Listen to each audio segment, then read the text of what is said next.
Good afternoon, viewers across the globe, and a good afternoon, viewers in Africa. Thank you very much. Thank you very much for watching me right from Addis Ababa, Ethiopia. I came here briefly in order to give one of these testimonies, in order to stand and see the testimonies of our founding fathers. I came here to make sure that salvation returns to our planet. Today's topic is the United Nations Security Council. Has it become moribund? Most of you think that I only do African topics. No, as a student of international law and international relations and a conflict across the globe, all factors that contribute to conflict are part and parcel of that study. Today, I want to look at the United Nations Security Council.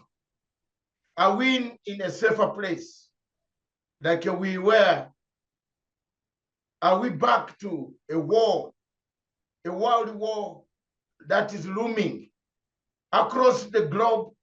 Almost every area of the globe has got protests, war in the Middle East, killings, assassinations, physical and real wars in Democratic Republic of Congo, in Somalia, in Yemen, in Libya, in the Central African Republic. We have wars. We have wars, protests, huge demonstrations taking place across in Venezuela, in the United States itself. The situation doesn't seem to be a situation of democracy. It has become more or less of a third world or banana republics that we see. The decorum of our discussion, we've lost it. Hate has come, hate has involved itself, hate has consumed us. Ladies and gentlemen, on 26th of 1945, in San Francisco, June 1945, the United Nations was formed. A resolution conference took place and in San Francisco after the Second World War. There emerged at the beginning 4 permanent members of the United Nations Security Council, namely Britain, America, France, and the Soviet Union by then, which is currently Russia. China was not admitted because of the tendencies of what they call a communist state. There came out a charter sometime in October 1945 called the United Nations Charter, a charter that unites, a charter that protects, a charter that ensures, those words ensuring, uniting, and above all, employ methods that could bring about peace. The whole of the United Nations Charter bases itself on peace. But what we have seen of late, as we see, as we walk, as you fly, as you change routes, because of the war in the Middle East, the war in Sudan, we are changing routes. The world is becoming increasingly a place of war. But what has caused this war? What is escalating these wars? Why is the center not holding? In the Charter, Article 39 and 40 of the United Nations, Chapter 7 of the United Nations Charter, these articles speak purely for United Nations Security Council to keep peace, to make sure that the peace prevails, to make sure that it looks for people who break and create conflicts around the world. Is this the job being done today? The answer is no. If you look at the United Nations Security Council member states, permanent ones, plus those rotational that cannot hold much water, but they can vote either to veto. There is no veto for them, but they can vote or withdraw or abstain. We have a problem here. 3 of the member states in the Permanent Security Council, namely France, Britain, America, versus Russia and China. Those listening to me across, what do you think of that?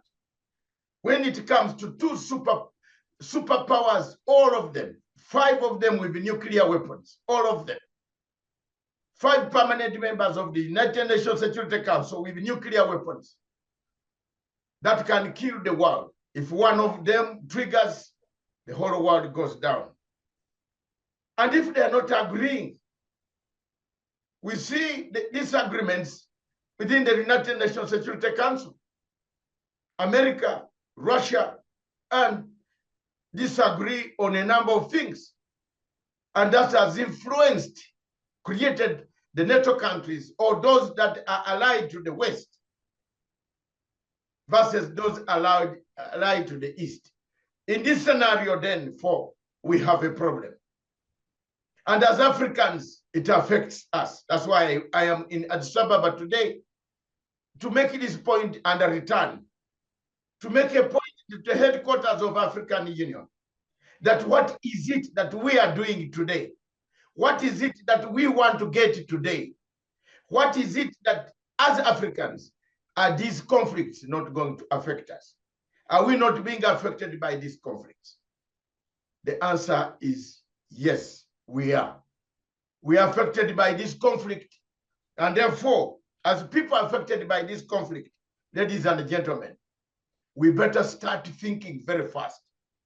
Our economic problems depend and will be escalated because of the difficulties that we have coming from these conflicts that are in the Middle East.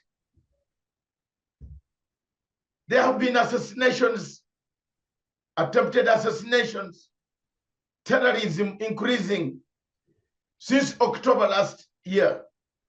The attack by Hamas on Israel, where people were over 1,000 or over 2,000 people, they said, killed, has created retaliatory attacks that have cost lives of over 30,000 people in Palestine. How do we solve this conflict? We put mechanisms by the United Nations Security Council. But the same United Nations Security Council breaks these rules. The member states break rules. The member states arm countries. The member states go for donor countries to make money, to collect money, to buy arms, not to buy peace. I am speaking as a peacemaker. The world might keep quiet, but God will ask me, why don't I shout while I'm still alive about the peace? Maybe it will pass through an African like me to say we need peace. The world now is a world of war, is a theater of war orchestrated by United States of America versus Russia, or the United States of America versus the East. Where the war is not happening, they create it. Look at the situation in the Middle East. Fragile, retaliatory attacks by Iran on Israel, retaliatory attacks by Israel on several targets, This is going, if we don't speak up as Africans, we are going to be swallowed in it. We are going to be consumed. Already the standard of living, the cost of living as a result of the products that are coming from those areas of the Middle East, and because of the Ukrainian war, our cost of living on the African continent has become worse. Almost every state in Africa today has got an uprising coming. Almost the African spring is on the way here in Africa. If we are not careful, I came to this country here to see the scourge of war. The UN was created to stop the scourge of war. The UN was created to make sure that the United Nations keeps peace. The UN was created because there was a lot of killing that made the UN